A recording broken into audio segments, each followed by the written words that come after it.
So you wanna do this? I have to. You have to? Uh-oh. That's not how you do it. But now kanske jag gör det.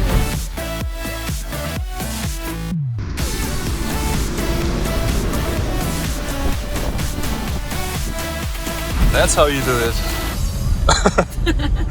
So guys, I've been in Sweden with Tesla, and to be exact we have been in Östersund, which is quite popular for their huge frozen lake in winter. And the so-called Tesla winter driving experience was actually all about testing the car on snow and ice and see how it behaves. And this is what we're discussing today. Alright guys, so we're now here in a black Model 3 as you can see, and well, we're driving on snow and ice today. So the car doesn't have regular wheels, it actually has wheels with studs, but they told me like in Sweden they mostly drive with that kind of wheels also on the road because well, there's a lot of snow, a lot of ice as you can see. And yeah, I'm already pretty excited on how the Tesla will handle it because well, it has a very low center of gravity, then it's all-wheel driven, it's monitoring the torque, and I think the car will do very good. So yeah, let's check this out. So first let's start with regular roads. I've driven the Model S on the roads around Östersund, and first of all, tires really matter. I did read a bunch of reviews that the Model 3 or the Model S performs bad on snow and ice, but with the right tires it easily performs like any other car. Because of these extreme conditions, we had tires with small studs. Studs themselves are small metal protrusions installed into the tread of a tire. Because they get between the rubber and whatever surface you're driving across, they need to be able to poke into that surface and momentarily stick there, resisting lateral forces in order to provide grip. The fact that studs only provide additional grip on clear ice is probably the most important information. When you are driving on wet snow or wet roads, studs are actually not good because the tire needs to get in contact with the road surface in order to find traction. And the metal studs actually get in the way of that. But the roads here in Sweden have been quite icy under the snow, so the studs made driving the car feel much more safe. For regular road driving it makes sense to set driving to chill mode to reduce skidding. But as we've been on the ice track and didn't really care about the tires, we used standard mode. You should also keep regen on low in snow and ice to avoid unexpected braking and skids. But I've experienced that even with creep mode, the car feels very stable. I personally think with the right tires, keeping creep mode on is absolutely no problem. But if you do run all season tires, make sure to switch it off and also get some proper tires as well. Now single pedal driving needs a bit to get used to on ice.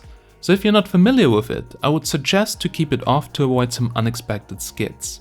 When the battery is very cold, it can't charge up quickly, so regen braking is reduced or disabled by the car. The amount of reduction varies from mostly on to completely off. You will get an alert that regenerative braking is limited until the battery warms up. Now how does it feel to drive? Well, I've driven a few cars on ice, including a M850i from BMW, and the feeling on the Tesla was quite different, but still pretty good. I had so much control over the car while doing the slalom on ice, and I do admit that the studs on the tires really help, but also the car feels very controlled while doing the slalom and it's very hard to get it sideways. Also for me it was the first time driving a Model 3 for a longer time, so I had to get a bit used to it. Brake, steer. Can you repeat this once more? It's like a dance. Papa, papa, papa. I'm bad in dancing. Yeah, I can see that. For sure you can always activate track mode, which might as well be called make it go sideways mode, and with that it's actually also quite fun to drift in the Tesla. I'm still missing a bit of that revving up engine sound, but after some time you don't really notice it anymore. Så det är de blåa käpparna som gäller. Okay. Can you do it in English Yeah, so of he course. gets it too? Yes. Giant slalom. And it's a blue poles. Outside of the So now it's going to be more speed. And also more skidding. So it's good that if you hit the brakes just before the blue poles, so you get a little more of rotation in the car. But we are going to do this a couple of times, so you are going to get the feeling for it. Okay. Yeah. Enjoy. Thank you. Let's do this. So how much better is it now? It's, from... Come on, she's a girl. Yeah. It's Be nearly, nice. it's 9 7.5 nearly. Well, but it was a good start this lap. Yeah, good. It was looking good. Yeah, and it's good that you feel that, because that's everything is about. Get the feeling. Yeah. Because normally, if so many people doesn't have skid at all, so when it's happening in traffic, they don't know what to do because they don't feel the car, what's happening. So this is really good to get the feeling for. Okay, have it start steering, not skidding, blah blah blah. Get the. It's a good way. Now when it comes to braking, well, many people think that AWD is giving them more safety, but actually for braking that's not really true. Now the Tesla has an open differential and that can only send the same amount of torque to the front and rear, so it's always a 50% split. But Tesla is doing here a little trick. Now Tesla applies the brake selectively to each wheel so to transfer most torque to the one that grips, as part of its traction and stability control systems. And it helps a lot in snow to get good grip. And when the rear is about to brake out, it will kill the torque on the rear and push it to the front to keep you in track. But still for braking you need to tell the car's ABS that you want to brake. So you're gonna smash that brake pedal like you smash a beer on a Friday night, as hard as possible, and keep holding it and let the Tesla do the rest. You then have still plenty of control over the car to guide it in the direction you want. Go on the brake, even turn the car. And then you have two opportunities, right or left. Because if you have the steering wheel straight and just brake, you will go straight over the sticks in the middle. And that is the big moose. So don't go there. You have to turn the car either to right or to left. And you start the braking here. When you reach the first sticks here, you go on the brake, and when you are around here, as soon you have go on the brake, start to turn which way you want to go. Because 25 years ago, when we brake and then we lift up the brake, release, and then we turn. But now in these cars we brake and we don't lift up the foot. The system do this for us.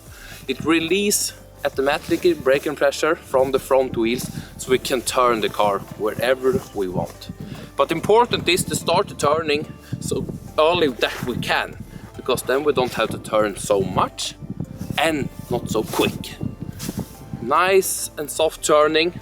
It's more easy to hold the grip all the time, and we don't release so much braking pressure from the front wheels. So kick the braking pedal, start to turn really early and nice and progressive. That means like that. And then you have of course to go back and then get the steering wheel straight as soon as possible. Brake, brake, brake, brake, brake till the car is stopped. And then turn around, get some feedback from me. What was good, what was not that good maybe, let's see. And then we go again. And let's see how many rounds we do, but we do at least 3 rounds and then change driver. Overall, ABS and braking on snow and ice is good on a Tesla. But you really need to tell the car's ABS to kick in by braking fast and hard and not releasing it. And then gently steer into the direction you want to go, and there you go. I've been driving the cars with Carina Dahl, who is a famous singer from Norway, and we had plenty of fun in the cars as she was screaming like crazy all the time. Now there was a pretty tight slalom on the ice and it was quite challenging. But not actually to make it through it, which was kinda easy, but to get the car to slide with the rear and make it look great. So for me it was definitely a hard time learning it. So guys, it's track time, and after a little bit of fooling around and getting to know the car, it's actually time to take it on the track. So we have here a couple of cars, as you can see, Model 3, Model S, and now we are going to test out how good they handle the track here on ice, on snow, on the frozen lake, and also try out how good you can really drift with a Tesla Model S or Model 3. So Tesla has made a huge track on the lake, and there we could really take some corners fast, and with the safety features and the studs mentioned before, it is like almost impossible to do a drift. But if you do want to drift, you can switch on Slip Start, which disables traction control and the wheels will spin, which allows you to get more sideways around the corner. It's pretty much fun with Slip Start, but only turn this on when you want. When it comes to range, well, in winter for sure the range decreases, but I can't really tell you how far it goes, as we have been heavily accelerating and drifting all the time. So the power draw was almost 770 watt-hours per kilometer, which is crazy. But if you guys are interested, let me know, I'll get a Model 3 soon and I can do a range test for you guys. Now all in all, it was plenty of fun driving a Tesla in the snow and on ice, and to be completely honest here, I didn't expect that it will do that well. The door handles have been somehow a little bit of a pain to open in the very cold winter conditions here, but other than that, a Tesla can do very well in winter as well. So I'm really looking forward to my Model 3. So big thanks for watching, guys. Also make sure to check out these amazing guys and Carina down below in the description, and big thanks to Tesla for inviting me on this trip. As always, guys, I'm Steven from Tech Magnet and I'll catch you in the next one. Have a nice day and bye. So how did you like it? So fun. Battery did we spend? So the consumption now is really 769. That's really high. It's really high. That's very high, yeah. It's really cold and we are kicking it. If it drops, it will just crash through the windshield. Yeah. Then it'll be cold.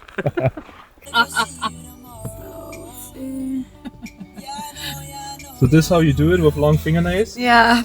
Is this a life hack? Yes, life hack, exactly. Oh, sorry. Switch it.